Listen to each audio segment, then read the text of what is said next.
Dulu terakhir ini ya, minta hujan pada bintang. Ruqyah. Jimat sudah. Oh, belum.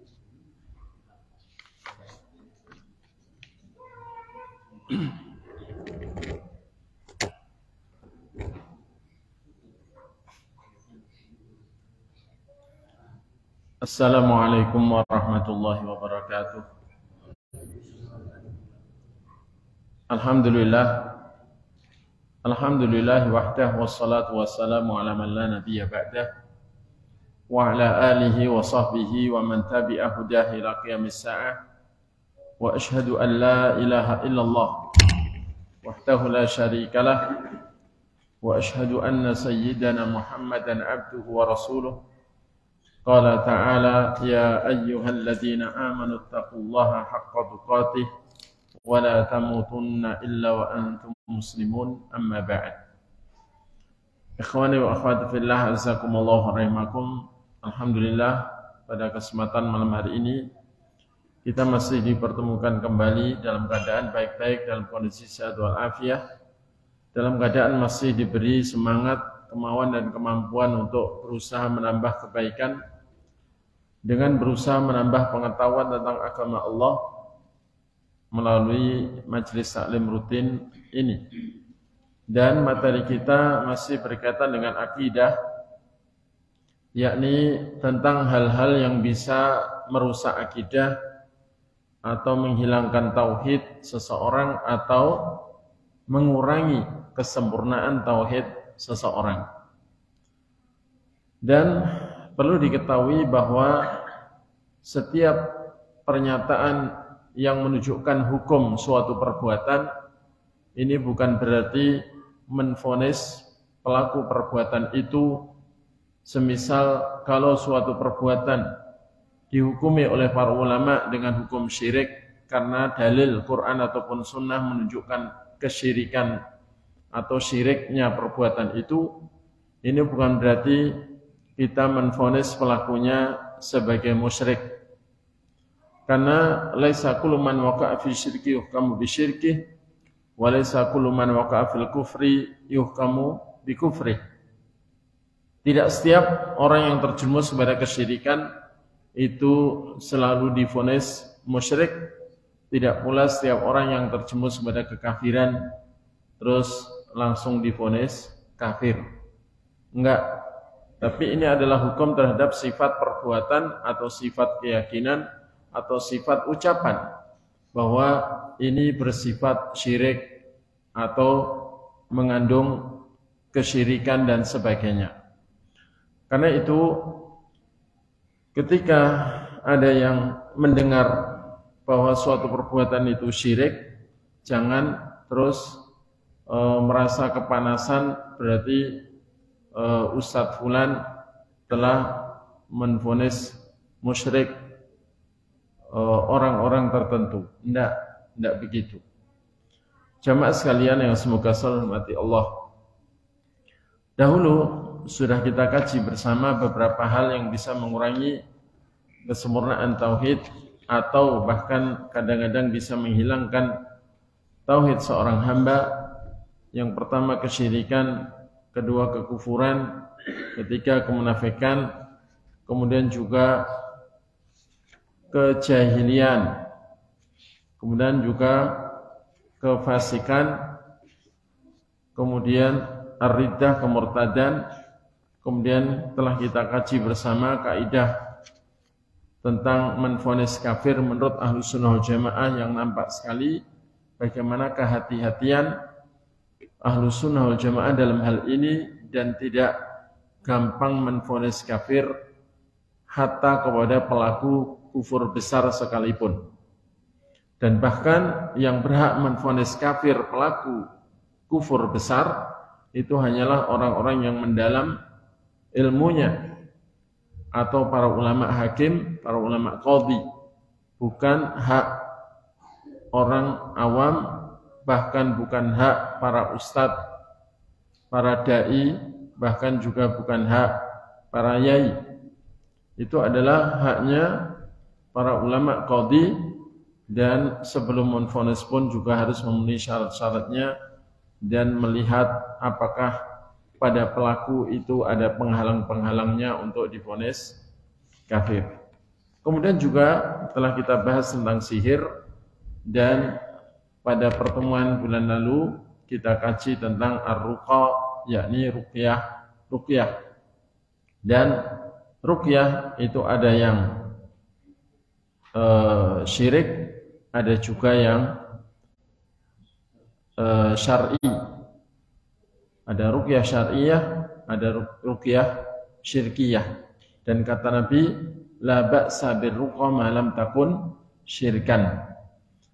Secara umum awalnya Nabi mengatakan inna ruqa wa tama'ima wa tiwalata syirkun. Sesungguhnya ruqyah, suwuk-suwuk dan jimat-jimat serta mantra-mantra itu kesyirikan. Namun Nabi SAW ketika ditanya tentang ruqyah oleh sahabat Auf bin Malik radhiyallahu an, Nabi mengatakan iridu alayya ruqakum la ba'sa birruqa ma lam takun syirkan. Tunjukkan kepadaku ruqyah kalian, karena tidak apa-apa dengan ruqyah, tidak apa-apa dengan suwuk selama bukan yang syirik. Dan untuk ruqyah yang syariah dijelaskan oleh Al-Imam Ibnu Hajar Al-Asqalani rahimahullah, salah seorang imam besar dalam mazhab Syafi'i. Beliau menjelaskan bahwa syarat ruqyah itu disebut syar'i. Yang pertama dengan kalam Allah atau dengan nama-nama Allah dan sifat-sifatnya atau dengan doa-doa Nabi. Yang kedua harus dengan bahasa Arab, atau kalau bukan bahasa Arab maka dengan bahasa yang bisa diketahui maknanya dengan jelas, supaya tidak kecampuran ucapan-ucapan yang menyimpang, ucapan-ucapan yang mengandung kesyirikan atau kekufuran sementara pengucapnya tidak tahu. Sehingga bukan dengan ucapan-ucapan mantra. Kemudian yang ketiga, meyakini bahwa ruqyah itu tidak berpengaruh dengan zatnya, akan tapi kalau toh berpengaruh itu sebab takdir dari Allah dan kehendak dari Allah Ta'ala. Kemudian kita akan mengkaji bab at-tamaim tentang jimat-jimat. Dan tamaim itu jamak dari tamimah, dan dikatakan oleh para ulama definisi tamimah di antaranya oleh Syekh Shalih Al-Fauzan hafizahullah taala, yaitu mayuja'alu lidaf'il 'ain wa nahwiha, sesuatu yang dibikin untuk menolak atau mencegah ain atau semisalnya. Ain itu musibah yang sarananya atau sebabnya itu ada pandangan orang yang didasari kedengkian atau kekaguman tapi tidak menyebut nama Allah. Kemudian pandangan kedengkian atau kekaguman itu dimanfaatkan oleh setan untuk mencelakai orang yang dipandang. Karena itu kalau kita melihat anak kecil, hati kita senang atau kagum, maka supaya mengucapkan Masya Allah atau ya Subhanallah, intinya menyebut nama Allah. Ya. Jadi jangan mengucapkan ucapan-ucapan yang menunjukkan kekaguman tanpa menyebut nama Allah di situ. Maka ini penting supaya pandangan kita tidak dimanfaatkan oleh syaitan buat mencelakakan si anak kecil tersebut. Dan juga hati-hati, jangan suka mengupload foto-foto, baik foto pribadi ataupun foto-foto keluarga atau foto anak, karena ya sebagian ulama ditanya tentang apakah bisa ain itu yakni sampai kepada yang terkena melalui melihat gambarnya atau fotonya, itu ada yang menjawab ya bisa jadi gitu. Bisa jadi. Karena itu sebaiknya itu dihindari demi menjaga orang yang kita cintai. Jamaah sekalian yang semoga selalu dirahmati Allah. Macam-macam tamimah. At-tamaim naw'an. Tamimah atau yang biasa disebut atau diterjemahkan dengan istilah jimat itu ada dua macam. Ada dua macam. Macam pertama, makana minal Qur'an bi ay yaktuba ayatin minal Qur'an au min asma'illah wa sifatih au atiyah masyru'ah wa tu'allaqu lil istishfa' biha fa hadha an-naw' qad ikhtalafa al-ulama'u fi hukmi ta'liqihi ala qaulain, yakni jimat yang terbuat dari Al-Quran, yaitu menulis beberapa ayat dari Quran atau menulis nama-nama Allah dan sifat-sifatnya atau menulis doa-doa yang disyariatkan. Kemudian tulisan itu mungkin dilipat, kemudian dibungkus, terus dikalungkan orang sakit untuk mencari kesembuhan, untuk sarana kesembuhan, sarana pengobatan. Maka macam yang seperti ini diperselisihkan oleh para ulama tentang hukum menggantungkan jimat yang dari Quran atau dari nama-nama Allah, sifat-sifatnya atau doa-doa yang disyariatkan tersebut. Hukumnya boleh apa tidak boleh, ini menjadi dua pendapat. Tapi yang jelas kita tidak boleh menghukumi syirik. Ya, meskipun dalil tentang syiriknya memakai jimat oleh ulama yang melarang itu digunakan, tapi bukan berarti menghukumi jimat yang seperti ini dengan hukum syirik.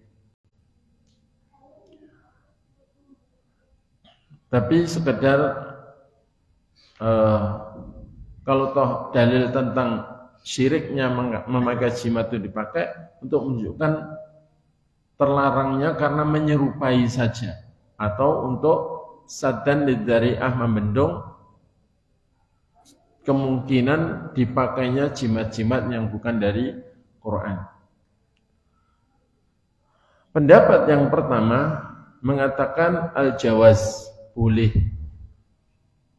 Jadi di kalangan ulama ada yang membolehkan jimat yang dari ayat-ayat Quran. Misalnya yang biasa dipakai jimat itu seperti ayat kursi, ya kan? Untuk tolak setan, atau Al-Fatihah untuk pengobatan, atau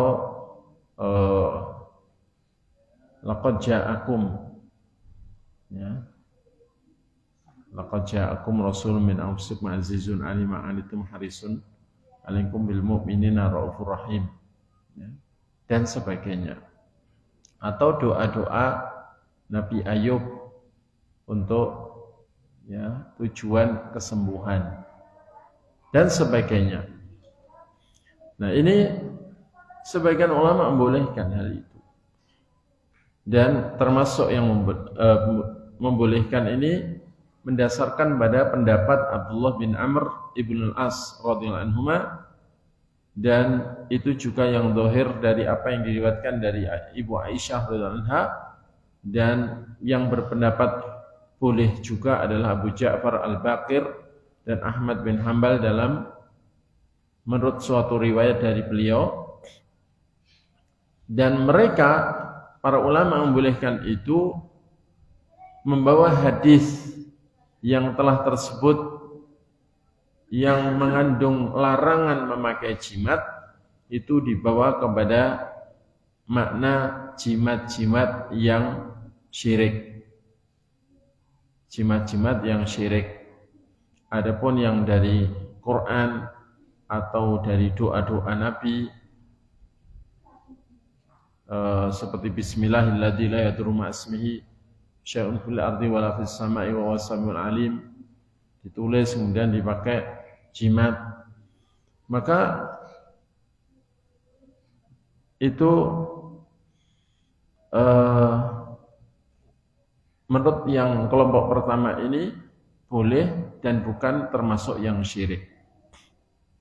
Kemudian al-qaulu tsani, pendapat yang kedua, al-man'u min dzalik, yakni pendapat yang melarang hal tersebut. Walau dari Quran tetap mereka melarangnya.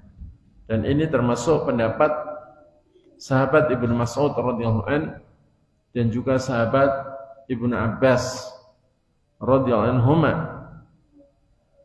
Jadi di kalangan sahabat Nabi ada dua ulama besar sahabat yang berpendapat melarang hal itu. Dan ini juga yang zahir pada pendapatnya Hudzaifah Ibnu Yaman radhiyallahu an dan juga Uqbah bin Amir dan Ibnu Aqim radhiyallahu anhum. Wa bihi qala jamaah minat tabi'in. Dan pendapat ini juga, yakni pendapat yang melarang, ini juga telah diungkapkan oleh sekelompok ulama dari kalangan tabi'in. Di antara mereka adalah para sahabatnya, yakni para muridnya Ibnu Mas'ud radhiyallahu an. Dan juga pendapat ini menurut suatu riwayat dari Imam Ahmad bin Hanbal, ini juga melarang. Kalau riwayat yang pertama tadi beliau membolehkan, tapi riwayat yang kedua menunjukkan beliau melarang. Dan inilah yang dipilih oleh banyak dari kalangan para sahabat Imam Ahmad, yakni maksudnya para ulama mazhab Hambali dan para ulama mutaakhirin dari kalangan mazhab Hambali terutama, itu memastikan tentang terlarangnya hal ini dan menegaskan bahwa itulah riwayat yang lebih sahih dari Imam Ahmad bin Hanbal. Dan para ulama yang melarang ini berhujjah dengan sabda Nabi SAW yang maknanya umum, man ta'allaqa tamimatan faqad asyraka. Barang siapa menggantungkan jimat-jimat maka telah berbuat syirik. Meskipun ketika diterapkan kepada ayat-ayat Quran yang dipakai jimat tidak menghukumi jimatnya itu syirik, tapi paling tidak menyerupai orang yang pakai jimat yang syirik. Ya, jadi hukumnya hukum tasyabbuh, menyerupai pelaku kesyirikan. Dan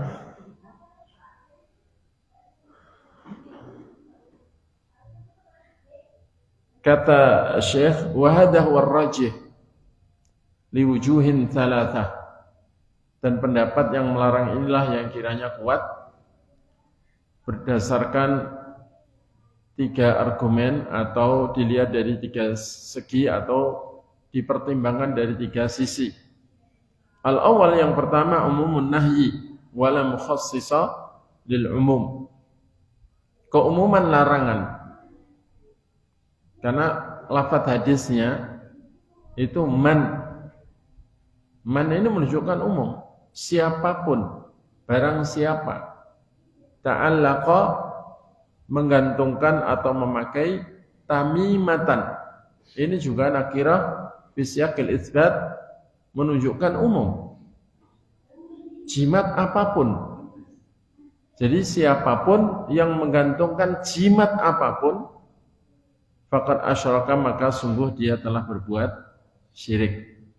Meskipun syiriknya adalah syirik kecil, tentunya para ulama sepakat jimat itu hukum asalnya, makanya ketika orang beriman atau orang Islam memakainya, hukum asalnya adalah syirik kecil. Karena orang beriman, orang yang bertauhid, orang yang muslim itu jelas meyakini tiada pencipta, penguasa dan pengatur alam raya kecuali Allah, termasuk yang mengatur nasib, mengatur datangnya musibah atau hilangnya musibah. Yang menguasai manfaat dan mudarat hanya Allah, itu pasti yakin. Sehingga hukum asalnya adalah syirik kecil. Dan Nabi SAW ketika melihat ada sahabatnya memakai gelang kuningan untuk tujuan menghilangkan kelemahan, biar enggak lemah, itu Nabi menyuruhnya untuk melepasnya, dan setelah itu tidak menyuruhnya untuk memperbaharui syahadatnya. Ini menunjukkan bahwa itu syirik kecil. Itu syirik kecil. Ya. Nah, cuman karena ini dalil untuk jimat-jimat yang disepakati syiriknya, maka ketika digunakan untuk menghukumi orang pakai jimat dari Quran, ini tidak sama hukumnya. Cuman hukumnya terlarang gitu aja. Ya. Hukumnya terlarang. Jadi ini saya tekankan supaya enggak disalahpahami. Karena jangan sampai kita menghukumi syirik suatu yang para ulama tidak menghukuminya syirik. Dalilnya memang menggunakan dalil umum ini. Tapi bukan berarti menghukumi jimat yang dari Quran itu syirik. Ya. Maksimalnya adalah terlarang. Terlarang saja. Kemudian yang kedua, saddul dzari'ah. Fa innaha tu'addi ila ta'liqi ma laysa mubahan. Terlarangnya menggunakan jimat dari Quran sekalipun atau dari doa-doa Nabi itu untuk membendung jimat-jimat yang tidak diperbolehkan. Jadi untuk membendung sesuatu yang terlarang. Kenapa? Karena jimat yang seandainya isinya dari Quran, dari hadis, dari doa Nabi, itu orang pada make. Para kiai make jimat, para ustadz make jimat, kalungan jimat. Bahkan saya pengajian begini, kalungan jimat, saya keluarkan jimat saya di sini, ya. Maka orang awam itu pasti, wah, masya Allah, rata-rata atau mayoritas ustadz, mayoritas ulama, mayoritas yai pakai jimat semua. Akhirnya mereka itu beli jimat di pasar-pasar, mungkin juga akan banyak orang yang jualan jimat. Di toko-toko, toko akik, toko itu juga jual jimat, ya. Terus boleh jadi untuk melariskan bilang kalau ini untuk pengasihan, kalau ini untuk penglaris, kalau ini untuk memudahkan cari jodoh, ya. Kalau yang ini untuk kesehatan, kalau ini untuk kewibawaan, kalau yang ini, terus harganya ya macam-macam. Nah, boleh jadi isinya itu ya tidak jelas. Apakah dari Quran atau bukan? Apakah nama-nama Allah atau nama-nama demit yang ditulis di situ? Ataukah doa-doa Nabi? Ataukah ya raja-raja? Atau yang disebut tolasim, hanya huruf-huruf Arab yang ditulis, dicampuri angka-angka Arab. Nah, ini jadi akhirnya namanya jimat biasanya kan dibungkus, ya kan? Tidak tahu isinya apa. Nah, ini akan laris. Akhirnya banyak orang pakai jimat yang terlarang. Terus orang awam juga kadang-kadang meyakini apa yang dikatakan bakulnya. Bahwa ini untuk ini untuk itu.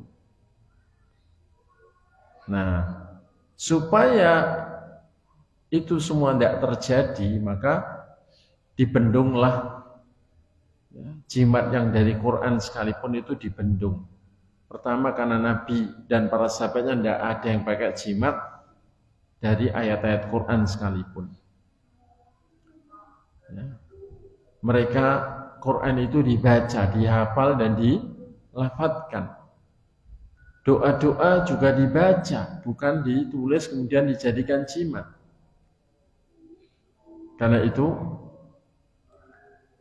ya menggunakannya untuk jimat ini bisa menjadi sebab larisnya jimat-jimat yang tidak diperbolehkan. Maka dengan tujuan sad dan lidzari'ah itu ini perlu dilarang menurut para ulama. Kemudian yang ketiga, annahu idza 'allaqa syai'an minal Qur'an faqad yamtahinuhu al-mu'alliku bihamlihi ma'ahu fi hali qada'il hajah wal istinja' wa nahwi dzalik wala siyama idza kana minas sibyan. Bahwasanya apabila seseorang menggantungkan atau mengalungkan sesuatu dari Quran, jimat dari Quran, boleh jadi kadang-kadang dia menghinakan ayat Quran itu dengan membawanya ketika buang hajat, ketika di toilet nggak dilepas jimatnya, ya kan? Karena takut kalau dilepas taruh di luar hilang. Kadang-kadang jimatnya dijahit di dalam sabuk, sabuknya biasanya bagus, nanti lagi ditaruh di luar hilang. Akhirnya dipakai masuk ke toilet, padahal di situ isinya ayat-ayat Quran misalnya. Nah, akhirnya menghinakan ayat Quran. Nah, apalagi yang dipakaikan jimat itu, yang dikalungi jimat itu adalah anak-anak, anak kecil. Jelas dia enggak begitu perhatian walau sudah dikasih tahu kalau masuk toilet jimatnya dilepas ya nak. Ya, bilangnya iya tapi namanya anak kecil. Enggak mikir. Karena itu dengan tiga alasan ini banyak ulama merojihkan bahwa yang pendapat yang kuat adalah yang tetap melarang jimat-jimat itu walau jimat itu dari ayat-ayat Quran. Kemudian yang kedua, macam yang kedua adalah at-tama'im min ghairil Quran. Jimat-jimat dari selain Al-Quran. Kal kharz wal idham wal wada' wal khuyut wal ni'al wal khirq wa asma'i syayatin. Seperti contohnya misalnya rangkaian biji-bijian. Jadi kayak semacam biji tasbih atau manik-manik dirangkai, atau juga tulang. Kadang-kadang yang dipakai jimat itu kalau orang pedalaman siung babi gitu ya, atau tulangnya kera untuk jimat. Kemudian atau wadah yakni kul kerang. Ya, kerang, yakni kerang yang kalau di sini malah kol buntet ya. Ya, kalau orang jahiliyah dahulu, bangsa Arab tuh kol bolong malah. Ya, karena kalau bolong ini diyakini bisa ada penghuni gitu. Kalau buntet menghuninya di mana? Ya. Jadi wadah itu kerang yang sininya lubangnya kecil agak bergerigi itu loh, ya. Nah, itu. Kemudian juga khuyut, yakni benang.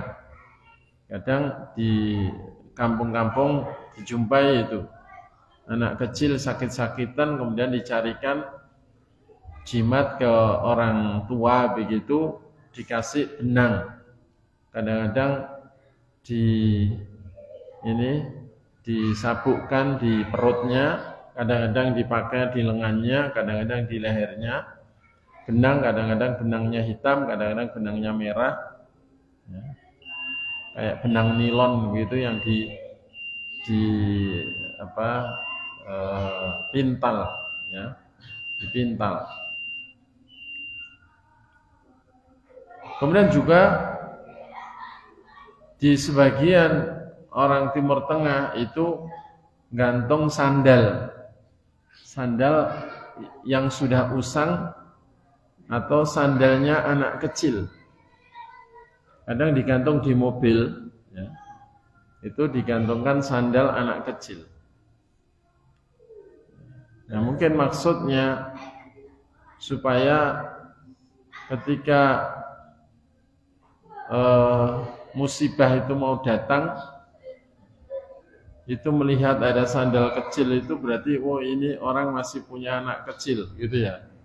Kasihan kalau dicelakai, kasihan anaknya. Nah, akhirnya biar terhindar dari musibah. Atau juga khirq, yakni pipian, jadi sobekan baju usang atau apa. Kemudian juga kadang-kadang nama-nama setan itu biasanya kalau dari dukun-dukun jimat itu menulis di situ nama-nama setan. Kemudian juga nama-nama jin dan tolasim. Tolasim itu rajah kalau bahasa sininya. Tahu ya, rajah itu tulisan Arab tapi enggak jelas bacaannya. Potongan huruf-huruf Arab plus angka-angka, kadang di kotak-kotak, ada yang di ungkeri, terus juga ada beberapa nama. Nah, kadang-kadang nama Khulafaur Rasyidin dicantumkan di situ. Ini untuk bumbu, ya, untuk bumbu supaya kebatilannya ini ditutupi dengan nama, ya, sahabat-sahabat Nabi paling mulia. Itu cara setan untuk mengemas kesyirikan. Bahkan ada buku mujarobat, ya, yang mengajarkan raja-raja. Bahkan juga ada buku panduan membuat rajah itu tebel, saya pernah lihat. Itu untuk segala keperluan apapun ada rajahnya di situ. Ada rajahnya. Sampai untuk lemah syahwat itu ada rajahnya. Ada rajahnya. Untuk apa saja. Untuk sakit perut ada rajahnya, kemudian untuk pengobatan apa itu ada rajahnya, terus dicelupkan air, airnya diminum. Ini tolasim. Fahada muharramun qat'an wa huwa minasyirki. Maka ini semua diharamkan secara pasti, bahkan termasuk kesyirikan. Termasuk kesyirikan. Tanpa kita menvonis pelakunya dengan vonis musyrik, ya. Jadi kalau kita melihat orang pakai jimat, enggak boleh kita langsung menvonisnya musyrik. Karena boleh jadi dia orang yang enggak ngerti hukumnya. Atau boleh jadi yang dia pakai jimat dari Al-Qur'an.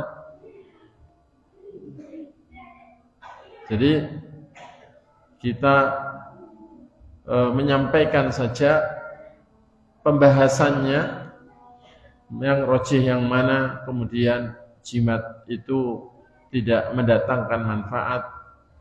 Seandainya itu bermanfaat dan baik, pastilah Nabi dan para sahabatnya mendahului kita untuk itu. Karena di zaman itu Nabi dan para sahabatnya itu sering berperang, sering dalam bahaya. Seandainya jimat itu bermanfaat untuk keselamatan, atau bahkan ada jimat yang untuk kekebalan, pastilah kaum muslimin di awal generasi, yakni para sahabat, ini paling membutuhkan jimat-jimat seperti itu. Apalagi musuhnya rata-rata jauh lebih banyak. Tapi ternyata enggak. Nabi itu juga luka ketika dilukai. Para sahabat juga luka-luka ketika terkena senjata. Dan Nabi tidak. Jadi Nabi orang yang paling paham tentang gunanya Al-Quran, fungsinya Al-Quran. Ternyata tidak mengambil satu ayat pun untuk jimat buat dipakai oleh beliau dan dipakaikan kepada pasukan beliau. Jamaah sekalian yang semoga selalu dirahmati Allah. Jadi ini jelas termasuk kesyirikan. Ini Isya, silahkan adzan dulu aja.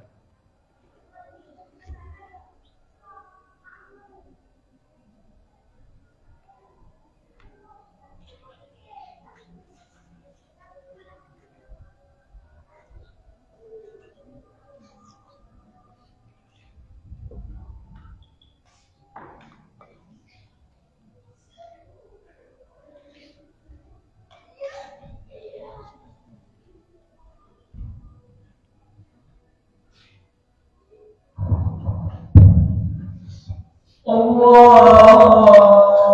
Akbar, Allahu Akbar, Allahu Akbar, Allahu Akbar.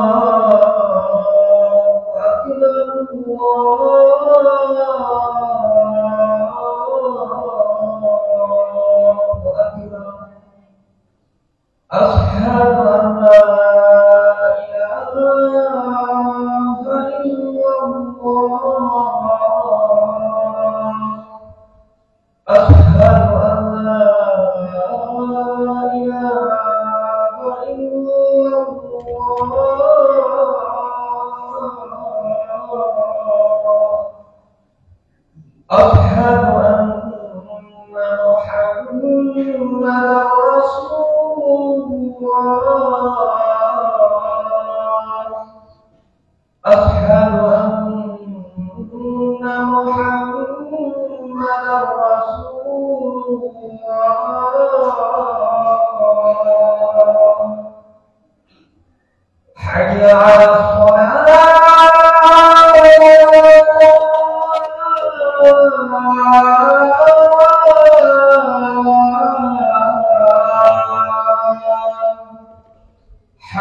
Baik, kita lanjutkan. Kenapa jimat-jimat seperti yang disebutkan tadi, dari kerang, dari rangkaian biji-bijian, dari benang, atau raja-raja, ini merupakan kesyirikan dan diharamkan. li'annahu ta'alluqun bi ghairillahi subhanahu wa asma'ihi wa sifatihi wa ayatihi. Karena dalam penggunaan jimat seperti itu ada kebergantungan kepada selain Allah. Ada kebergantungan kepada selain Allah dan kepada selain nama-nama Allah dan sifat-sifatnya dan ayat-ayatnya. Jadi yang boleh itu bergantung kepada Allah dengan nama-namanya dan sifat-sifatnya maupun kalamnya. Berlindung dengan itu, bergantung dengan itu. Nabi SAW mengatakan, man ta'allaqa tamimatan faqad asyraka. Karena siapa menggantungkan jimat-jimat, maka sungguh telah berbuat syirik. Fa in taqada muttakhiduha anha tu'athiru bidzatiha aw istamalat ala taqarrubin ila syayatin aw ghairihim fa hiya syirkun akbar. Kemudian jika orang yang menggunakan jimat itu meyakini bahwa jimat itu bisa memberi pengaruh dengan zatnya jimat, alias meyakini jimatnya itu punya kekuatan gaib yang bisa memberi pengaruh, mendatangkan manfaat atau menolak mudarat, atau jimat itu mengandung unsur pendekatan diri kepada para setan. Misalnya, kenapa pakai taring babi? Karena ada keyakinan taring babi itu disukai setan, misalnya begitu. Atau kenapa pakai tulang kera? Karena tulang kera itu kesukaannya setan. Misalnya begitu. Sehingga menggunakannya itu memang tujuannya untuk mendekatkan diri, mencari ridhonya para setan yang diharapkan perlindungannya. Misalnya begitu. Atau selain mendekatkan diri kepada selain mereka dari kalangan makhluk, maka itu menjadi syirik besar. Jadi kalau sudah punya etikat seperti itu atau mengandung unsur taqarrub, pendekatan diri kepada selain Allah, maka menjadi syirik besar. Wa in taqada anha sababun ghairu mu'athirin bidzatihi. Namun jika orang yang menggunakan jimat itu meyakini bahwa jimat itu hanyalah sekedar sebab, hanyalah sebuah sarana, tidak bisa memberi pengaruh dengan zatnya, dengan dirinya jimat itu. Jimatnya nggak ada apa-apanya, cuman ini sebagai wujud pengharapan kepada Allah saja, misalnya begitu. Sedangkan pengaruh itu semuanya dengan takdir Allah dan kehendak Allah. Maka apabila keyakinannya masih seperti itu sekedar syirkun asghar minal kabair, min kabair dzunub. Syirik kecil, tapi termasuk dosa besar. Syirik kecil tidak membatalkan keislaman, tapi termasuk dosa besar. Dan di dalam hadis Nabi mengatakan, man ta'allaqa syai'an wukila ilaih. Barang siapa yang menggantungkan sesuatu, maka dia diserahkan kepada sesuatu itu. Yakni orang yang pakai jimat yang jenis syirik ini, maka malah diserahkan kepada jimatnya. Allah tidak mau melindunginya. Allah tidak mau memberi apa yang diharapkan oleh si hamba itu dari Allah Ta'ala. Malah diserahkan kepada jimatnya. Padahal jimat tidak bisa apa-apa. Jimat itu nggak bisa apa-apa. Dibakar juga tidak bisa menolak. Kalau itu berupa keris, dipotong-potong juga nggak bisa membela diri.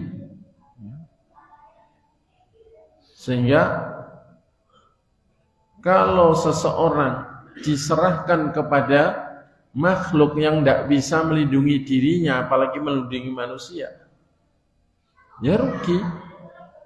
Allah nggak mau melindunginya. malah dalam bahaya kan begitu. Sehingga rugi. Maksudnya ukila ilaih apa dalam hadis tadi? Ay wakalahu Allah ila dzalika syai'an allati ta'allaqahu. Allah malah menyerahkan orang itu kepada sesuatu yang dia gantungkannya. Faman ta'allaqa billah wal taja ilaihi wa fawada amrahu ilaihi kafahu wa qarraba ilaihi kulla ba'id wa yassara lahu kulla asir.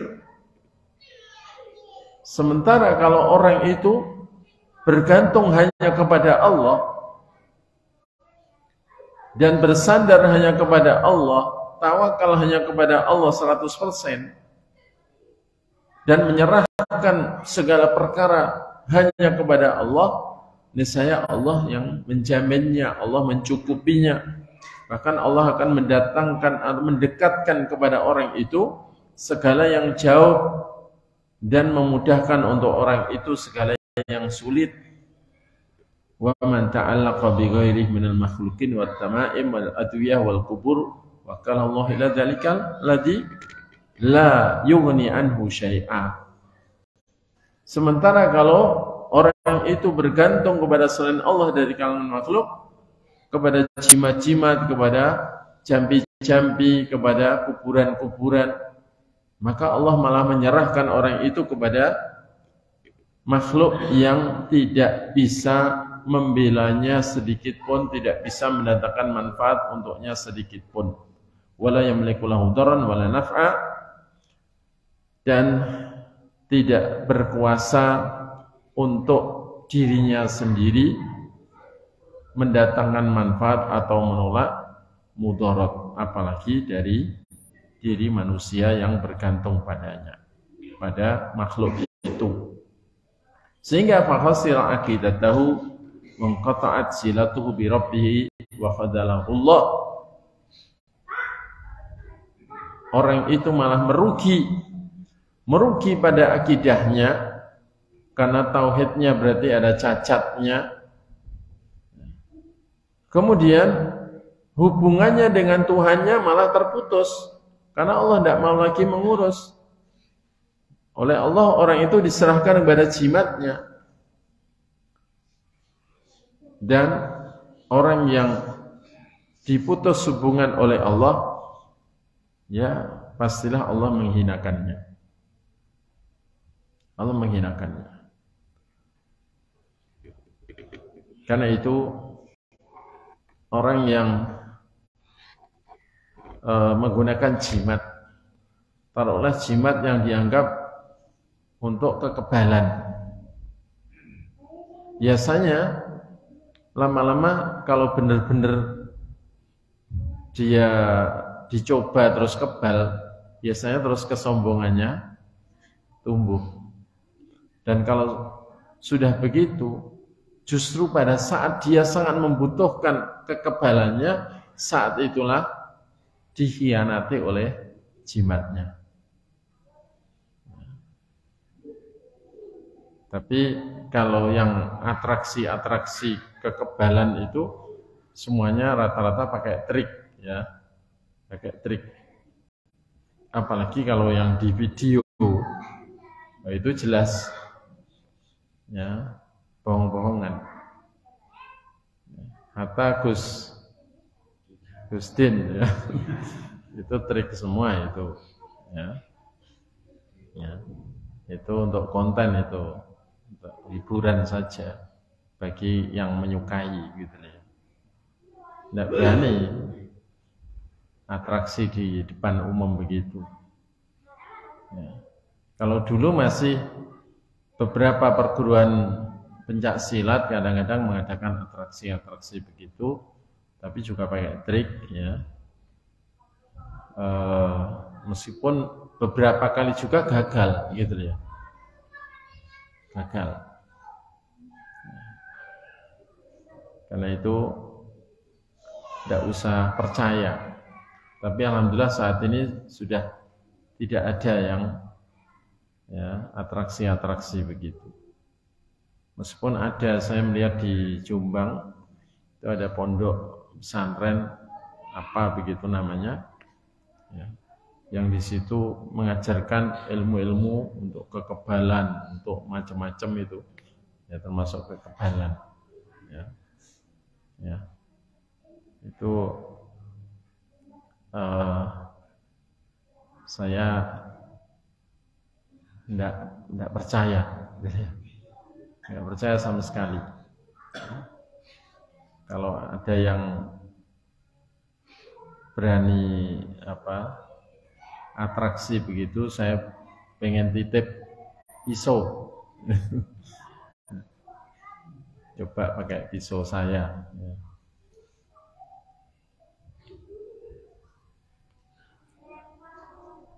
Boleh dipilih pisau saya.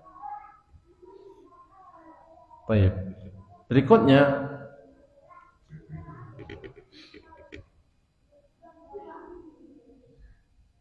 tahsinul muslim nafsahu minasyurur wal afat. Bagaimana seorang muslim menjaga dirinya, membentengi diri dari segala keburukan dan dari musibah-musibah. Kalau pakai jimat tidak boleh, terus seorang muslim ini gimana? Bentengnya apa? Maka jawabannya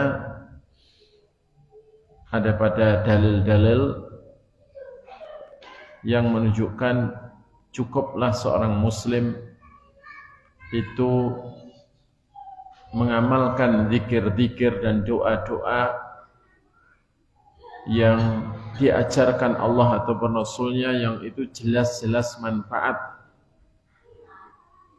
Jelas-jelas manfaat.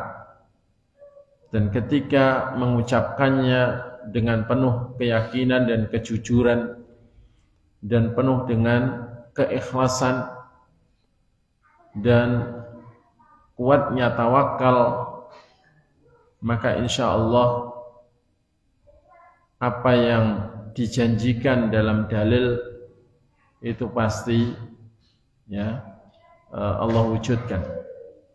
Dalam artian seorang muslim itu pasti dijaga.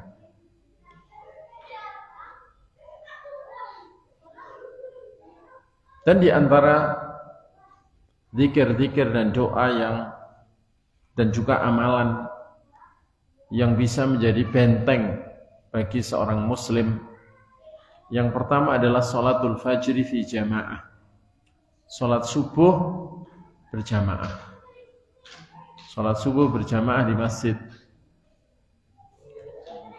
Dan hal itu karena Nabi SAW pernah mengatakan, man sholat subha fi jama'atin fahuwa fi dhimmatillah. Barang siapa yang sholat subuh dalam jamaah, maka dia berada dalam jaminan Allah. Dan orang dalam jaminan Allah tentu tidak akan disia-siakan. Terus kalau ada yang tanya, loh si fulan itu kemarin sholat subuh jamaah, kok pulang kecelakaan, misalnya begitu ya. Kok pulang sholat subuh ketabrak motor misalnya. Jawabannya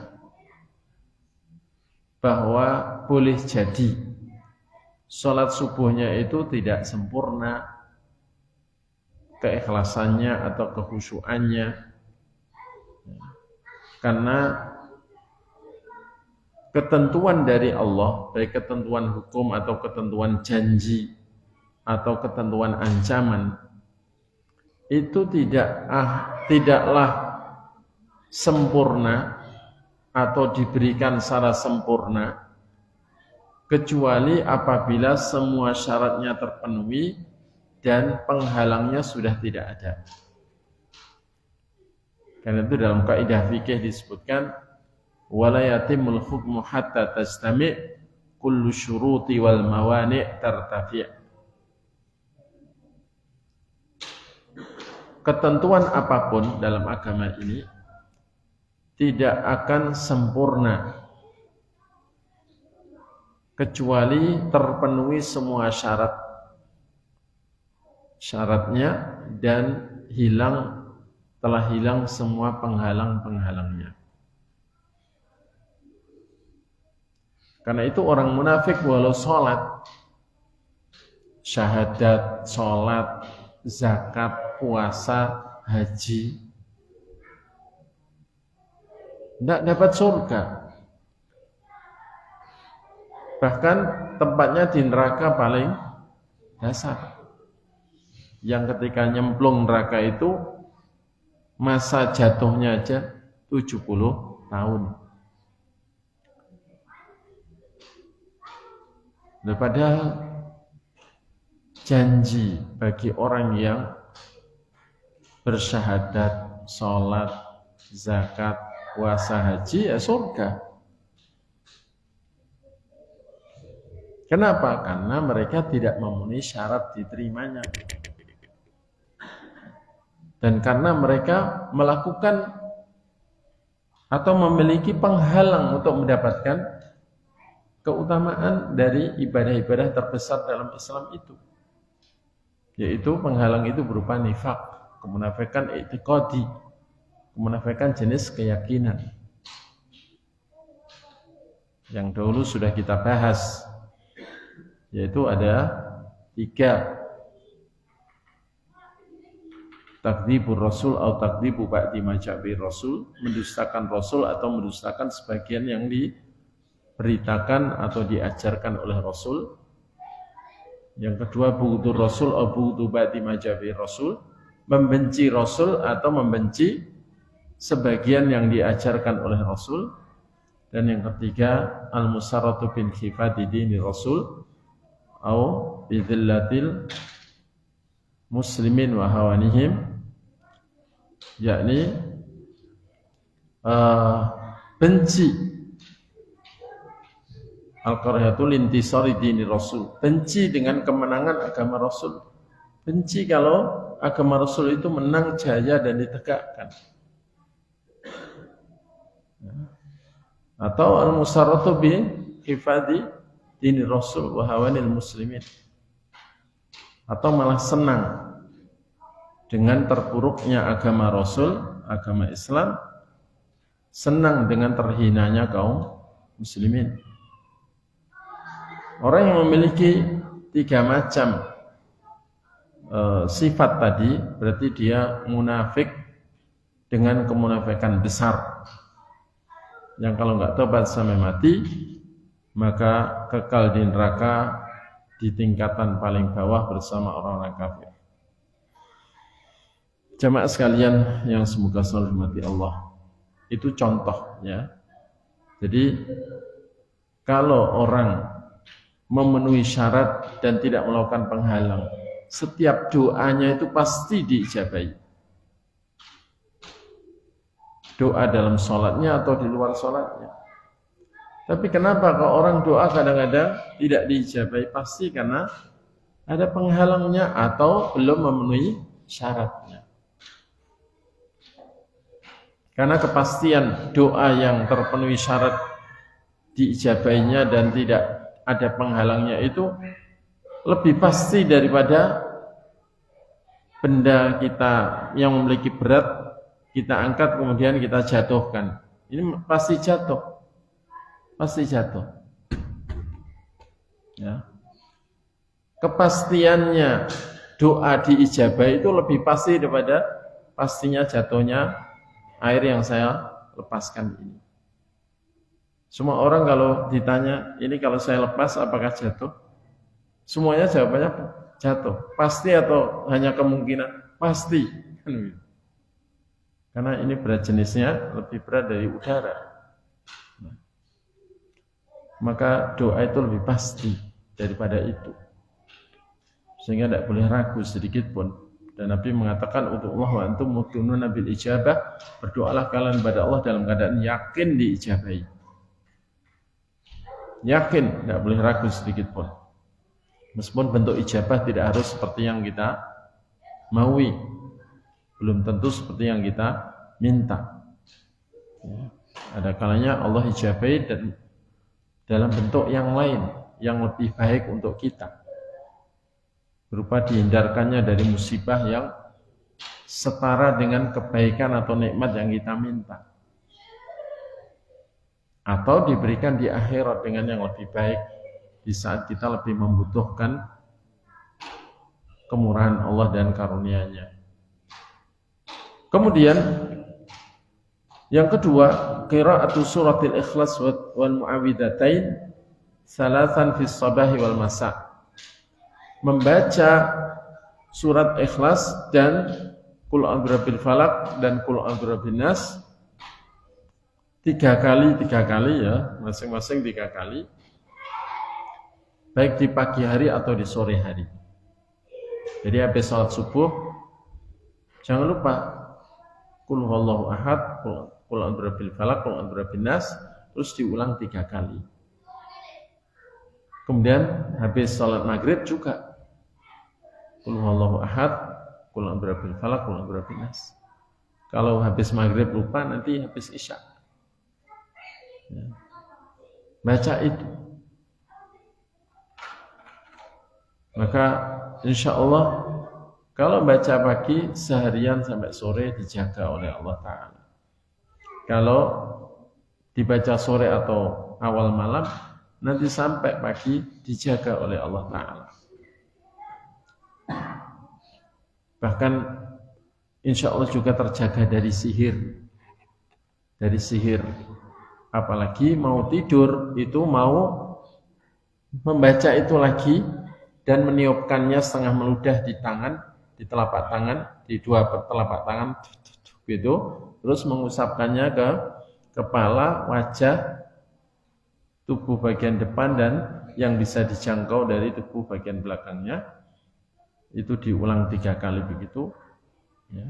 Maka insya Allah terjaga dari segala sihir. Karena Nabi kita mengamalkan itu setiap malam setelah beliau disihir oleh seorang Yahudi, Lubaid bin Al-A'sam ya. Setelah itu diberi resep itu oleh Allah melalui malaikat Jibril dan diamalkan, dan saat itu sembuhlah sihirnya dan sampai akhir hayat pun tidak tidak terkena sihir. Dan ketika Rasulullah sangat lemah, tidak mampu melakukan itu karena sakitnya yang parah menjelang wafat beliau, Ibu Aisyah yang meruqyahkan atau membacakan 3 surat itu ya. Kemudian mengusapkan ke tubuh Nabi. Kemudian yang ketiga, qiraatu ayatil kursi fis sabahi wal masa, baca ayat kursi pagi dan sore. Lebih bagus lagi setiap habis sholat dan ketika mau tidur. Itu akan terjaga. Bahkan insya Allah tuyul pun tidak mau dekat, gitu ya. Antum punya duit, bawa duit, baca itu setiap habis sholat sama pagi sore dan mau tidur, insya Allah aman. Tapi bukan jaminan aman dari copet ya. Tuyul aman insya Allah. Nah, kecopetan juga berarti itu rezekinya copet, bukan rezekinya antum. Gitu aja. Ya. Kemudian yang kelima, qiraatu khawatim suratil Baqarah fil masa. Di sore hari atau di malam hari membaca akhir surat Al-Baqarah. 2 ayat. Pada membaca 2 ayat dari akhir surat Al-Baqarah, maka jaminannya kafatah 2 ayat itu mencukupi baginya, yakni untuk terhindar dari ya, mara bahaya atau hal-hal yang buruk sampai pagi.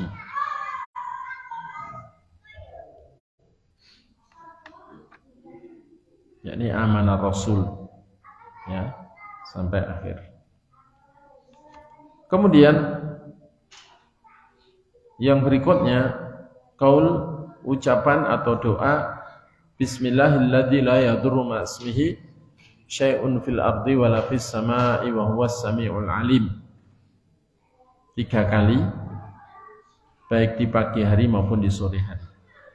Maka insya Allah tidak terbahayakan oleh apapun dari atas maupun dari bawah, dari langit maupun dari bumi. Juga ucapan a'udzu bikalimatillahi tammati min syarri ma khalaq 3 kali di sore hari.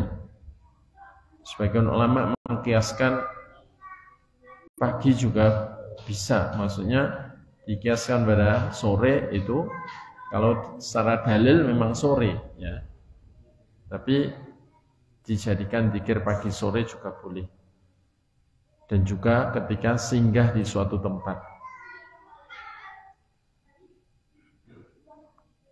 Man nazala manzilan fayaqulu a'udzu bikalimatillahi tammati min syarri ma khalaq lam yadurruhu syai'un hatta yartahila min manzilihi dzalik. Dalam hadisnya begitu. Karena siapa singgah di suatu tempat singgah, dia mengucapkan a'udzu bikalimatillahi tammati min syarri ma khalaq. Aku berlindung dengan kalimat-kalimat Allah yang sempurna dari keburukan apapun yang Allah cipta.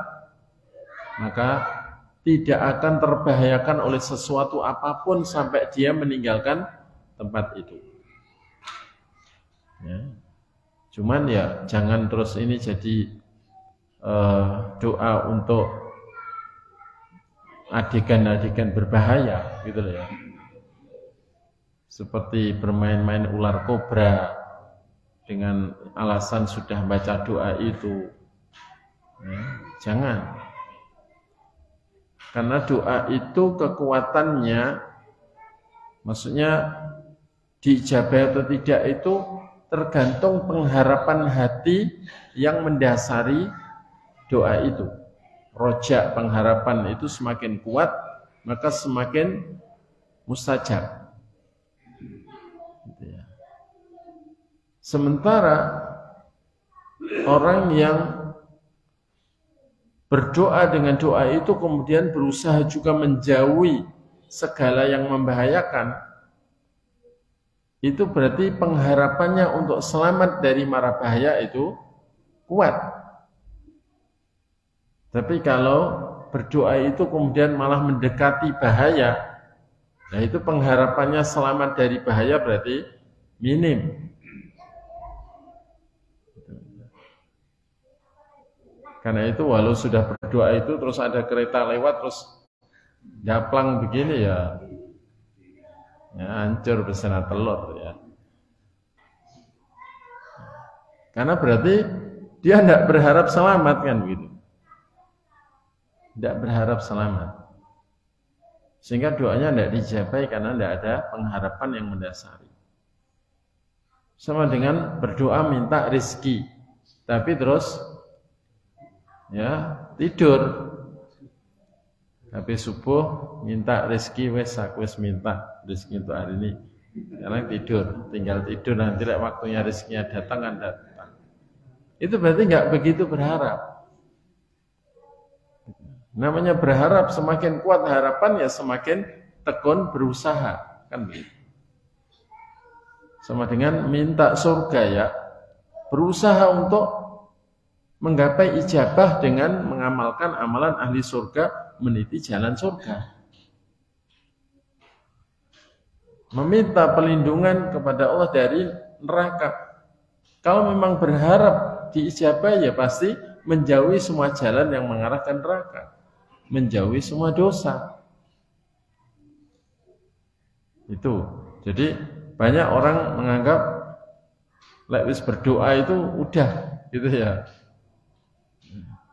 Yakin diijabai padahal tidak usaha. Jadi usaha itu bagian dari pengharapan dan usaha itu bagian dari tawakal yang benar. Karena itu Rasulullah mengibaratkan tawakal yang benar atau mencontohkan tawakal yang benar itu tawakalnya burung. Burung itu apa ada yang pagi terus tidur aja sampai sore, tidak ada. Pagi-pagi dia segera pergi meninggalkan sarangnya untuk mencari kebutuhan hidup ya. Kalau punya anak 5 ya sampai 5 anaknya kenyang kan gitu.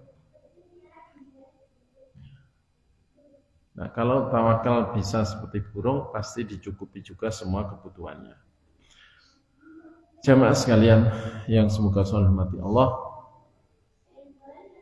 dan lain sebagainya masih banyak.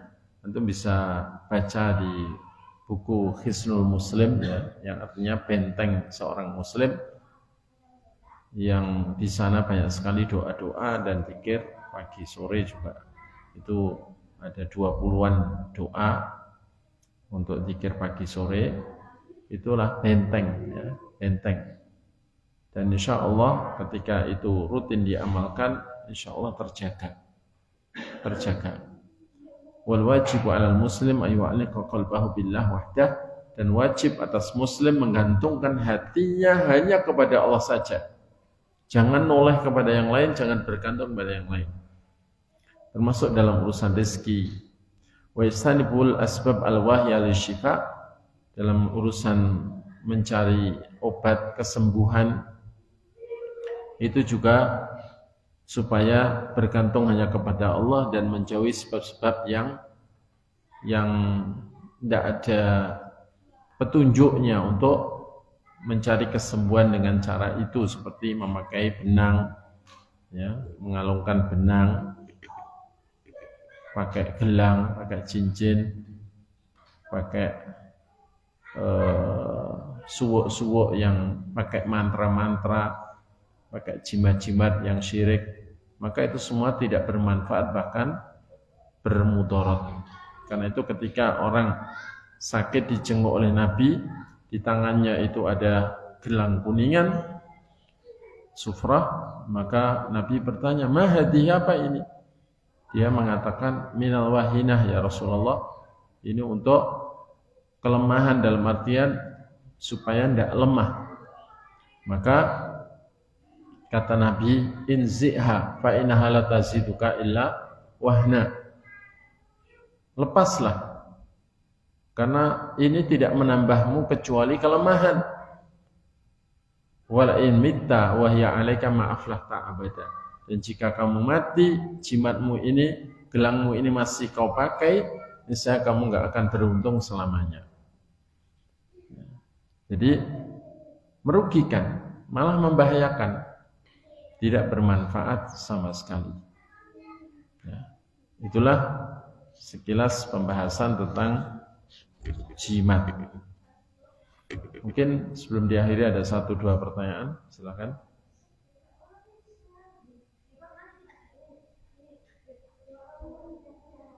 Tidak mungkin.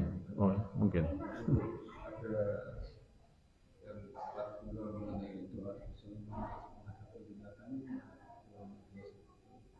Yang mana? Dari Al-Quran juga cuma pakai untuk Nabi Sulaiman. Bismillah. Nabi Sulaiman berarti Bismillahirrahmanirrahim. Innahu min Sulaiman wa innahu bismillahirrahmanirrahim. Allah ta'ala alayya wa atuni muslimin itu. Innahu min Sulaiman wa innahu bismillahirrahmanirrahim. Untuk menghadapi binatang buas gitu ya. Ya enggak betul ya. Enggak betul. Karena innahu min Sulaiman wa innahu bismillahirrahmanirrahim itu surat untuk Bilqis, untuk orang. Ya, bukan untuk binatang. Sesungguhnya ini dari Sulaiman. Sesungguhnya bismillahirrahmanirrahim. Allah ta'alu alayya wa atuni muslimin.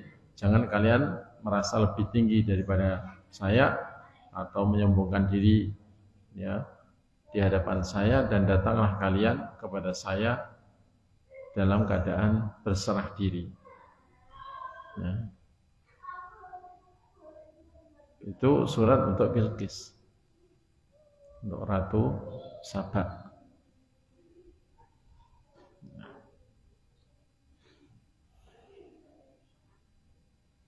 Ya.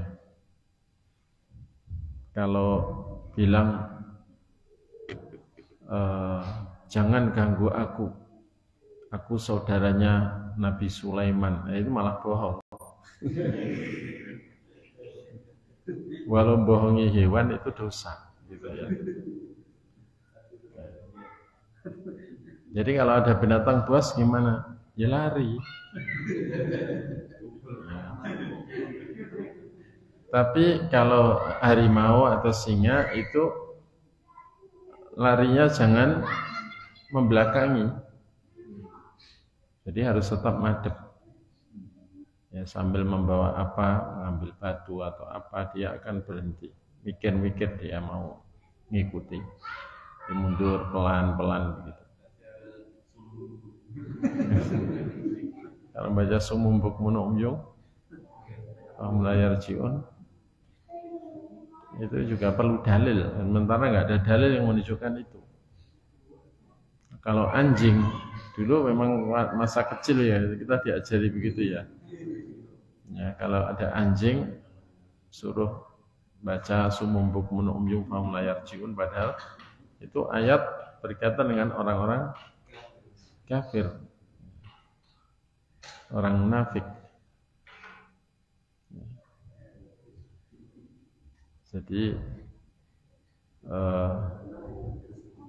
tuli, bisu dan buta mereka tidak bisa kembali, yakni kembali ke jalan yang benar.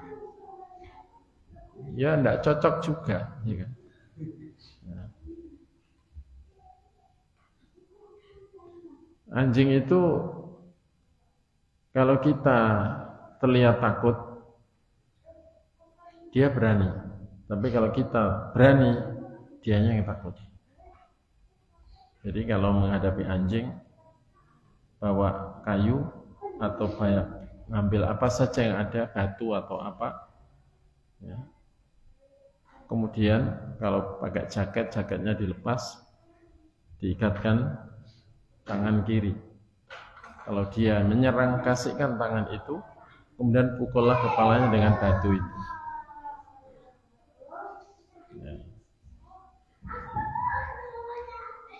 Kalau anjing yang galak, ya, serigala kayak herder, itu kita harus bisa membentaknya dengan bentakan yang lebih buas daripada anjing itu.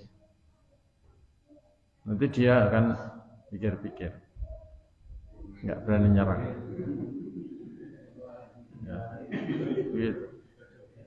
Itu teori dari ini ya, dari TNI, dari tentara yang memang pernah dulu tukang menjinakkan anjing, begitu, dan bagaimana supaya anjing itu nurut dan tidak puas kepadanya.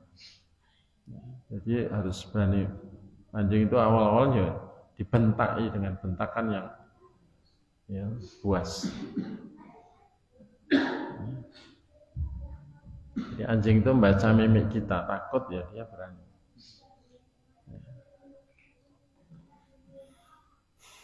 Ada orang-orang yang sifatnya seperti itu ya. Kalau kita takut, berani. Tapi kalau kita berani, dianya yang takut.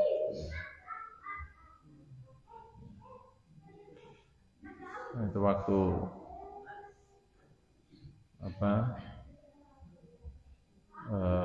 diganggu orang, kita harus berani, begitu mereka yang takut. Baik. Jin pun begitu. Jin bodoh yang kadang menjelma dengan jelmaan yang menakutkan, yang disebut hantu ya. Jin itu takut sama orang yang pemberani. Karena jin itu ketika menjelma dia bisa dibunuh. Ketika dia berjasad kasar, dia bisa dibunuh oleh manusia. Makanya dia hanya berani menampakkan diri kepada manusia yang penakut, yang dipastikan pasti lari gitu ya.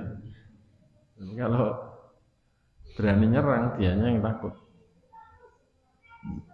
Nah,